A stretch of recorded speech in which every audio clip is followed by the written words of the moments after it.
कैथल में एक मंच पर दिखे बीजेपी कांग्रेस नेता। छोटू राम की प्रतिमा का किया अनावरण। नगर परिषद चेयरपर्सन व सुरजेवाला परिवार एक साथ। आइए देखते हैं। तरफ से ये चौक बनकर तैयार हुआ है। इसमें लगभग 15 लाख की लागत आई है, जिसके लिए मैं आप सभी को बहुत बहुत बधाई दूँ। मैडम, ऐसी शहर के सौंदर्यकरण के लिए लगातार जो है नगर परिषद कदम उठाती रहेगी। जी बिल्कुल, ऐसी ही कड़ी में मैं आप लोगों को बताना चाहूँगी कि ज्योतिबा फूले चौक जो लगभग बनकर तैयार हो चुका है, परशुराम चौक, महावीर जैन चौक, वाल्मीकि चौक, BR अम्बेडकर चौक बहुत ही जल्द और परशुराम चौक बहुत ही जल्दी उनका जीर्णोद्धार शुरू होने वाला है। ऐसा पहले सर छोटू राम जी का चौक हमारे कैथल पेवा चौक के बिल्कुल बगल में हमने खड़ा किया। दीनबंधु सर छोटू राम जी सिर्फ जाट समाज में 36 बिरादरी सारे किसान वर्ग के एक लीडर माने जाते हैं। किसानों के समय जब किसान की जिंदगी नर्क बना दी थी, जब हमारे भारतीय साथियों की, किसान साथियों की जिंदगी बिल्कुल नर्क बना दी थी अंग्रेजों ने, तब हमारे दीनबंधु छोटू राम जी ने किसानों की आवाज़ उठाई। वो जाट हो, वो हिंदू हो, वो यादव हो, वो गुज्जर हो, वो मुसलमान हो, वो सिख, उनने सारे किसानों को, सारे मजदूरों को एक करके आवाज़ उठाई। और इसलिए उनकी लड़ाई, उनकी आवाज़, उनका संकल्प, उनकी आस्था आज भी हम सारे के खूनों में बहती है। आज भी हम सबके साथ जिंदा है। सुधीर सुरजेवाला जी का हमारे समाज आए और वेलकम स्पीच के उसमें हमारे मुख्य अतिथि चेयरमैन मैडम सुरभि देने का काम हो, और जिन्होंने अपना पूरा जीवन किसानों, मजदूरों और नारी शिक्षा के उत्थान पे समर्पित कर दिया। किसानों के अधिकारों के लिए अगर कोई सब लड़ा तो वो थे सर छोटू राम। कि इसी कड़ी में शहर के विभिन्न चौक, ज्योतिबा फूले चौक, परशुराम चौक, महावीर जैन चौक, अंबेडकर चौक, वाल्मीकि चौक जैसे कई चौकों का काम प्रगति पर है, ताकि हमारा शहर सुंदर लगे।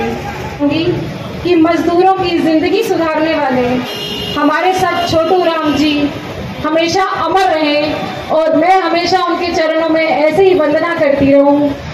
एक विचार को, एक आंदोलन को, एक जमीन से जुड़ी हुई आवाज को प्रणाम करते हैं। दीनबंधु सर छोटू राम जी सिर्फ एक व्यक्ति नहीं थे, वो गांव, किसान और ईमानदारी का दूसरा नाम थे।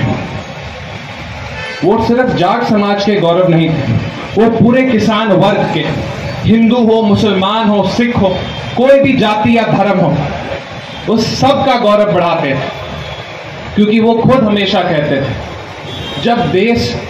जब हमारे देश का किसान एक होएगा तभी देश हमारा मजबूत होएगा। उस जमाने में जब अंग्रेज और उनके सलाहकार किसानों का खून चूस रहे थे, हमारे दीनबंधु छोटू राम जी ने अपने कलम को तलवार बनाया। अंग्रेजों के समय में उन्होंने ये कानून बनाए, ऐसे कानून बनाए कि हमारे किसानों को कर्ज के जाल से उन्होंने बचाया। जहां आप सबको इस बात की शुभकामनाएं देता हूं कि आज आपने दोबारा से छोटू राम चौक का, चौधरी छोटू राम चौक का जीर्णोद्धार किया। उस समय समाज भी अलग था, समाज की चुनौतियां और कुरीतियां भी अलग थी, और उस बात को 80-90 साल बीत गए। 1910-11 से लेके आज 2025 में तो 100 साल से ऊपर बीत गए। पर आज नई चुनौतियां हमारे सामने, और वो नई चुनौतियां क्या, मैं केवल उनकी बात करूंगा। मैं पीछे मुड़ के जो सीख लेते हैं इतिहास से, वही लोग आगे बढ़ पाते हैं, वही इलाके आगे बढ़ पाते हैं, वही प्रांत और मुल्क आगे बढ़ पाते हैं। मेरे बुजुर्गों, साथियों, क्या यह सच नहीं कि 20 लाख करोड़ रुपया 11 साल में बड़े बड़े उद्योगपतियों का सरकार ने माफ कर दिया। पर जब देश की सबसे बड़ी पंचायत संसद के अंदर मैंने लिखित तौर से यह सवाल पूछा कि आप खेत मजदूर का यानी रविदास या वाल्मीकि का, बैकवर्ड का और किसान का उनका कर्ज माफ करोगे? तो सरकार का जवाब था एससी, बीसी और किसान का कर्ज माफ करने के लिए हमारे पास पैसे नहीं है। मैं आज आपसे पूछता हूं, एक ऐसा व्यक्ति जो आपकी तरह इस जमीन से जुड़ा,